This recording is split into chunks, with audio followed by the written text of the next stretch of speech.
بسم اللہ الرحمن الرحیم۔ قرآن کا پیغام، پارہ نمبر 16۔ آخرت میں نیک عمل کی کامیابی کے لیے ایمان ضروری ہے۔ سورہ کہف آیت نمبر 105 میں یہ سبق دیا گیا ہے کہ ایمان کے بغیر کوئی نیکی مقبول نہیں ہوگی۔ آخرت میں کسی بھی عمل کے قبول ہونے کے لیے ایمان شرط ہے۔ کوئی عمل کتنا ہی اچھا کیوں نہ ہو، مگر ایمان نہ ہونے کی وجہ سے اللہ کے یہاں اس کی کوئی حیثیت نہیں ہوگی اور نہ اس پر کوئی اجر ملے گا۔ لہٰذا ہمیں اس عظیم نعمت ایمان پر اللہ کا شکر ادا کر کے زیادہ نیکیوں کا ذخیرہ کرنا چاہیے اور اللہ تعالیٰ سے ایمان کی سلامتی اور ایمان پر خاتمے کی دعا کرنی چاہیے۔ آخرت میں اللہ کے نیک بندوں کا اکرام اور نافرمانوں کا انجام۔ سورہ مریم آیت نمبر 85 تا 87 میں اللہ تعالیٰ فرماتے ہیں، اس دن کو نہ بھولو جس دن ہمارے متقی لوگوں کو مہمان بنا کر خدائے رحمان کے پاس جمع کریں گے اور مجرموں کو پیاسے جانوروں کی طرح ہکا کر دوزخ کی طرف لے جائیں گے۔ اس دن لوگوں کو کسی کی سفارش کرنے کا اختیار بھی نہیں ہوگا سوائے ان لوگوں کے جنہوں نے خدائے رحمان سے کوئی اجازت حاصل کر لی ہو۔ قیامت کا علم صرف اللہ ہی کو ہے۔ سورہ طٰہٰ آیت نمبر 15 میں اللہ تعالیٰ ارشاد فرماتے ہیں، یقین رکھو کہ قیامت کی گھڑی آنے والی ہے، میں اس کے وقت کو پوشیدہ رکھنا چاہتا ہوں تاکہ ہر شخص کو اس کے کیے کا بدلہ ملے۔ جادوگروں کو کبھی کامیابی نہیں ملتی۔ سورہ طٰہٰ آیت نمبر 69 میں اللہ تعالیٰ فرماتے ہیں، جادوگر چاہے کہیں چلا جائے اسے کامیابی حاصل نہیں ہوتی۔ اور لوگ زیادہ جادوگروں کے پیچھے پڑے ہوئے رہتے ہیں۔ غلط طریقے سے کمائی کا انجام تباہی و بربادی ہے۔ سورہ طٰہٰ آیت نمبر 81 میں اللہ تعالیٰ فرماتے ہیں، جو پاکیزہ رزق ہم نے تمہیں عطا کیا ہے اس میں سے کھاؤ اور اس میں سے حد سے آگے نہ بڑھو، جس کے نتیجے میں تم پر میرا غضب نازل ہو جائے، اور جس کسی پر میرا غضب نازل ہو جاتا ہے وہ تباہ ہو کر رہتا ہے۔ دنیا صرف چند روز کی زندگی ہے۔ سورہ طٰہٰ آیت نمبر 102 تا 104 میں اللہ تعالیٰ ارشاد فرماتے ہیں، جس دن سور پھونکا جائے گا اور اس دن ہم سارے مجرموں کو گھیر کر اس طرح جمع کریں گے کہ وہ نیلے پڑے ہوں گے، یعنی انتہائی بدصورت ہوں گے، آپس میں بات چیت کر رہے ہوں گے کہ تم قبروں میں یا دنیا میں 10 دن سے زیادہ نہیں ٹھہرے۔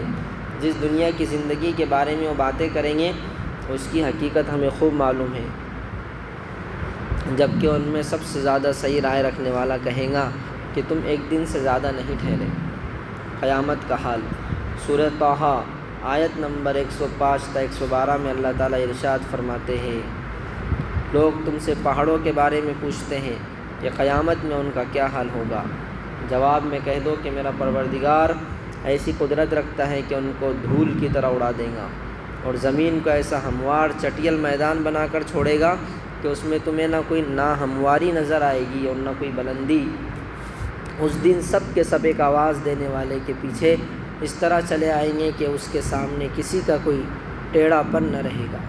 جیسے دنیا میں الٹی سیدھی باتیں کرتے تھے، اب وہ ایسی باتیں نہیں کر سکیں گے، اور خدائے رحمان کے آگے تمام آوازیں دب کر رہ جائے گی، چنانچہ تمہیں پاؤں کی سرسراہٹ یعنی پاؤں چلنے کی آواز کے سوا کچھ سنائی نہیں دے گا۔